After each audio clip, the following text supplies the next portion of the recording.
Hello everyone, welcome back. Right ഇൻവെസ്റ്റിങ്ങിൻ്റെ മറ്റൊരു വീഡിയോയിലേക്ക് എല്ലാവർക്കും സ്വാഗതം. സെലക്റ്റഡ് സ്റ്റോക്കുകളിൽ മാത്രമാണ് നിങ്ങൾ ഫോക്കസ് ചെയ്യുന്നതെങ്കിൽ പുതിയ വീഡിയോകൾ ഇടുമ്പോൾ ആദ്യം നിങ്ങൾക്ക് ലഭിക്കാനായി ചാനൽ ലൈക്ക് ആൻഡ് സബ്സ്ക്രൈബ് ചെയ്തുകൊണ്ട് തന്നെ വീഡിയോ കണ്ടു തുടങ്ങുക.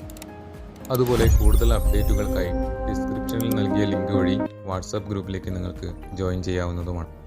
ഓക്കെ, നമുക്ക് ഇന്നത്തെ സ്റ്റോക്കിലേക്ക് കടക്കാം.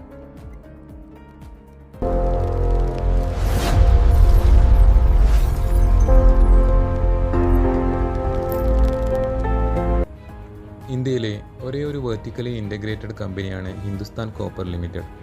അതായത് ഖനനം മുതൽ പ്യൂരിഫൈഡ് കോപ്പർ ഉണ്ടാക്കുന്ന പ്രോസസ്സ് വരെ കമ്പനി തന്നെ ചെയ്യുന്നു. മെയിൻ പ്രൊമോട്ടേഴ്സ് ഗവൺമെൻറ് തന്നെയാണ്. 66% ഹോൾഡ് ചെയ്യുന്നു. നല്ല ROE ഉണ്ട്, ROC ഉണ്ട്, ഉയർന്ന എബിറ്റ മാർജിൻ ഉണ്ട്, ഡെബിറ്റ് വളരെ കുറവാണ്. മറ്റ് ഫണ്ടമെൻ്റൽസുകൾ ഒക്കെയും തന്നെ ഓക്കെയാണ്.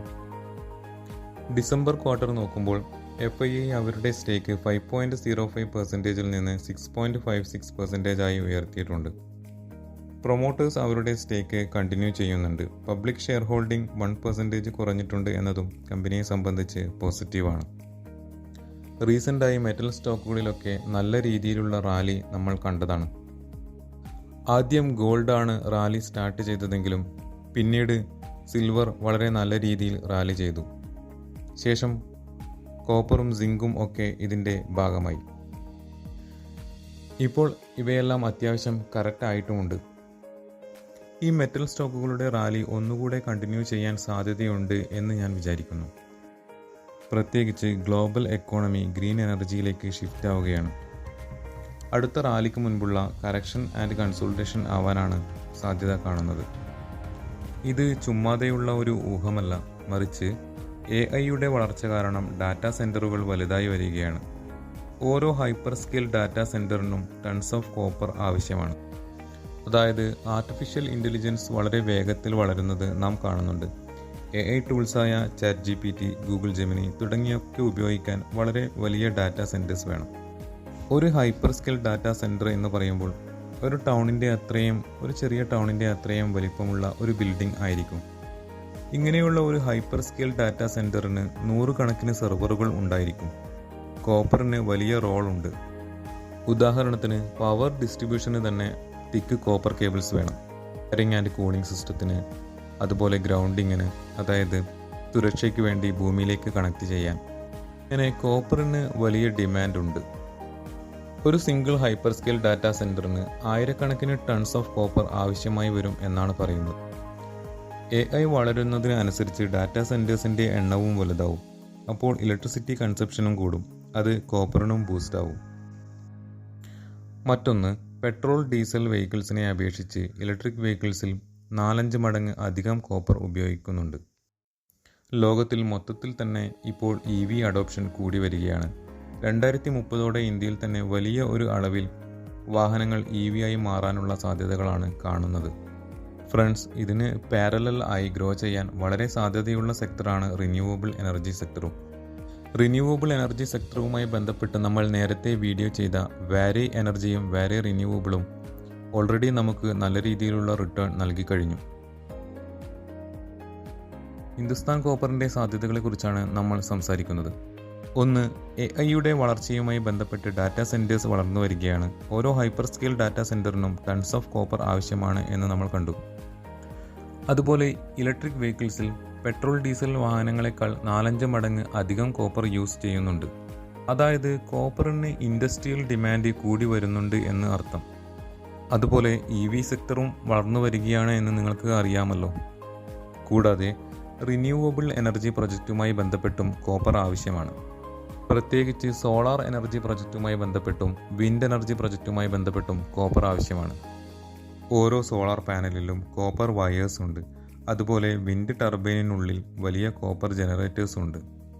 ലോകമെമ്പാടും റിന്യൂവബിൾ എനർജി സെക്ടറിലോട്ട് ഷിഫ്റ്റ് ആവുകയാണ്. റിന്യൂവബിൾ എനർജി സെക്ടറും വളർന്നു വരുന്നു. 2030 ഇപ്പോഴുള്ളതിനേക്കാൾ 60% അധികം കോപ്പർ ഡിമാൻഡ് ഉണ്ടാകും എന്നാണ് കണക്കാക്കുന്നത്. അതുപോലെ പഴയ ഗ്രിഡുകൾ, അതായത് വൈദ്യുത വിതരണ ശൃംഖല അപ്ഗ്രേഡ് ചെയ്യണം. അതുപോലെ സ്മാർട്ട് ഗ്രിഡുകൾ, അതായത് AI ഉപയോഗിച്ച് ഊർജം കൈകാര്യം ചെയ്യുന്ന രീതി ഇൻസ്റ്റാൾ ചെയ്യണം. ഇതിനൊക്കെ കോപ്പർ ആവശ്യമുണ്ട്. മറ്റൊന്ന് കൺസ്ട്രക്ഷൻ മേഖലയുമായി ബന്ധപ്പെട്ടാണ്. വയറിംഗ്, പ്ലംബിംഗ്, ഹീറ്റിംഗ് സിസ്റ്റം, ഇതിനൊക്കെ കോപ്പർ ആവശ്യമാണ്. അങ്ങനെ കൺസ്ട്രക്ഷൻ ഫീൽഡിൽ ഉണ്ടാകുന്ന ആവശ്യകതയും കോപ്പറിന് ഡിമാൻഡ് ഉണ്ടാക്കും. പിന്നൊന്ന് ഇലക്ട്രിക് ഉപകരണങ്ങളിൽ, മൊബൈൽ, TV, ലാപ്ടോപ്പ് എല്ലാത്തിലും കോപ്പർ സർക്യൂട്ട്സ് ഉണ്ട്. ഇതൊക്കെ തന്നെ പെട്ടെന്നൊന്നും തന്നെ ഒഴിവാക്കാൻ പറ്റാത്തതും കൂടുതൽ പ്രൊഡക്ഷന് സാധ്യതയുള്ളതുമായ ഇലക്ട്രോണിക്സുകളാണ്. കൂടാതെ മോട്ടോഴ്സ് ആൻഡ് ട്രാൻസ്ഫോമേഴ്സിൽ, ഫാൻ, പമ്പ്, ഫ്രിഡ്ജ്, AC എന്നിവയിലും കോപ്പർ ഉപയോഗിക്കുന്നു. മറ്റൊരു പ്രധാന സാധ്യത ഡിഫൻസ് സെക്ടറുമായി ബന്ധപ്പെട്ടാണ്. ജിയോ പൊളിറ്റിക്കൽ ടെൻഷൻസൊക്കെ കാരണം ഡിഫൻസ് സെക്ടർ വീണ്ടും ബൂം ആവുകയാണെങ്കിൽ മിലിറ്ററി എക്യുപ്മെൻറ്റ്സിൽ, മിസൈൽസ്, ഷിപ്സ്, എയർക്രാഫ്റ്റ് ഇവയിലെല്ലാം വയറിംഗ് ആൻഡ് ഇലക്ട്രോണിക്സിന് കോപ്പർ ഉപയോഗിക്കുന്നു. ഭാവിയിലും കോപ്പറിന് വലിയ വളർച്ചാ സാധ്യതയുള്ള ഒരു 7 മേഖലകൾ ഞാൻ നിങ്ങളുടെ ശ്രദ്ധയിൽപ്പെടുത്തി. ഇങ്ങനെയൊക്കെ ഫ്യൂച്ചർ ഡിമാൻഡ് സ്ട്രോങ് ആണെങ്കിലും ഖനികളിൽ നിന്നുള്ള ഉൽപ്പാദനം കുറവാണ്. അതുകൊണ്ട് തന്നെ പ്രൈസ് ഇനിയും വരും വർഷങ്ങളിൽ ഉയരാനാണ് സാധ്യത. അതായത് AI വളർച്ച, റിന്യൂവബിൾ എനർജി സെക്ടറിൻ്റെ ഭാവി, അതുപോലെ ഇലക്ട്രിക് വെഹിക്കിൾസിൻ്റെ വളർച്ച, ഗ്രിഡ് അപ്ഗ്രേഡേഷൻ, ഇലക്ട്രോണിക് ഉപകരണങ്ങളിൽ, ഡിഫൻസ് സെക്ടറുമായി ബന്ധപ്പെട്ട് ഇവയെല്ലാം കൂടെ നോക്കുമ്പോൾ ഡിമാൻഡ് ദീർഘകാലത്തേക്ക് ഉണ്ടാവും എന്നാണ് മനസ്സിലാവുന്നത്. എന്തായാലും ഹിന്ദുസ്ഥാൻ കോപ്പർ കമ്പനി വലിയ ഗ്രോത്തിൻ്റെ പാതയിലാണ്. കോപ്പറിൻ്റെ production capacity 4 million tons per ആനത്തിൽ നിന്ന് 2031 12.2 മില്യൺ ടൺസ് പെർ ആനം ആയി ഉയർത്താനുള്ള പദ്ധതിയുമായാണ് കമ്പനി മുന്നോട്ട് പോകുന്നത്. അതായത് 3 മടങ്ങിലധികം ഉള്ള വർധനയാണ് കമ്പനി ഉദ്ദേശിക്കുന്നത്. ഒന്ന്, മധ്യപ്രദേശിലെ മലൻസ്ഗഡ് പ്രൊജക്ട്. നിലവിൽ 2.5 MTPAയിൽ നിന്ന് 3 MTPAയിലേക്ക് കോപ്പർ പ്ലാന്റ് എക്സ്പാൻഡ് ചെയ്യുന്നുണ്ട്. സമയപരിധി 2 വർഷമാണ്. ഹിന്ദുസ്ഥാൻ കോപ്പറിൻ്റെ ഏകദേശം 80% വരെ ഉൽപ്പാദനം ഇവിടെ നിന്നാണ്. എക്സ്പാൻഷൻ പ്ലാനിന് 2026 മാർച്ച് 30 ബോർഡിൻ്റെ അംഗീകാരം ലഭിച്ചു കഴിഞ്ഞു. ഹിന്ദുസ്ഥാൻ കോപ്പർ ലിമിറ്റഡിൻ്റെ മൊത്തം കപ്പാസിറ്റി 12.2 MTPA ആയി ഉയർത്താനുള്ള പദ്ധതിയുടെ ഭാഗമായാണ് ഈ പ്രൊജക്റ്റും നടക്കുന്നത്. അതുപോലെ രാജസ്ഥാനിൽ ഗേത്രി കോപ്പർ പ്രൊജക്റ്റ്, ജാർഖണ്ഡിൽ രാഖ ഖനി പ്രൊജക്റ്റ് ഇവയും എക്സ്പാൻഡ് ചെയ്യുന്നു. ഏതായാലും FY 27 തന്നെ നല്ല വളർച്ചയ്ക്ക് സാധ്യതകൾ കാണുന്നു. ഇന്ത്യയിലെ കോപ്പർ ഡിമാൻഡ് കൂടി വരുന്നു. ഗവൺമെൻറ്റിൻ്റെ പിന്തുണയുമുണ്ട്. റിസ്ക് എന്നത് പ്രൊജക്റ്റുകൾ വൈകിയാൽ പ്രൈസിൽ ഫ്ലക്ച്വേഷൻസ് വരും. അതുകൊണ്ട് ഇൻവെസ്റ്റേഴ്സ് കമ്പനിയുടെ ക്വാർട്ടർലി പ്രൊഡക്ഷൻസിൻ്റെ അപ്ഡേറ്റുകൾ നോക്കുന്നത് നല്ലതായിരിക്കും. ഭാവിയിൽ കോപ്പറിന് വലിയ വളർച്ചാ സാധ്യതകളുള്ള മേഖലകൾ എന്തൊക്കെയാണെന്ന് നാം നോക്കി. അതുപോലെ ഹിന്ദുസ്ഥാൻ കോപ്പറിൻ്റെ വലിയ എക്സ്പാൻഷൻ പ്ലാൻസ്. എന്നാൽ കമ്മോഡിറ്റി ആയതിനാൽ തന്നെ വലിയ വോളറ്റാലിറ്റിക്കുള്ള സാധ്യതകളും തള്ളിക്കളയാനാവില്ല. 2025 ഗോൾഡ് 75% വരെ ഉയർന്നു. സിൽവർ ബീസ് 90 റേഞ്ചിൽ നിന്ന് 350 വരെ ഹൈ ക്രിയേറ്റ് ചെയ്തു. ഇതിനിടയിൽ സിൽവർ 180 നിന്ന് 130 കറക്റ്റ് ചെയ്തിട്ടുണ്ടായിരുന്നു. അതായത് വലിയൊരു കറക്ഷന് ശേഷമാണ് സിൽവർ 130 നിന്ന് 350 ഷൂട്ട് ചെയ്തത്.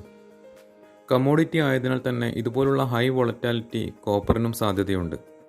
ആയതിനാൽ ഹൈ വോളറ്റാലിറ്റിയിലും ഹോൾഡ് ചെയ്യാൻ പറ്റുന്ന ഒരു പെർസെൻറ്റേജ് നിങ്ങളുടെ ഫിനാൻഷ്യൽ അഡ്വൈസറുമായി ഡിസ്കസ് ചെയ്ത ശേഷം മാത്രം ഇൻവെസ്റ്റ്മെൻറ്റിന് പരിഗണിക്കുകയോ പരിഗണിക്കാതിരിക്കുകയോ ചെയ്യാവുന്നതാണ്. Thank you.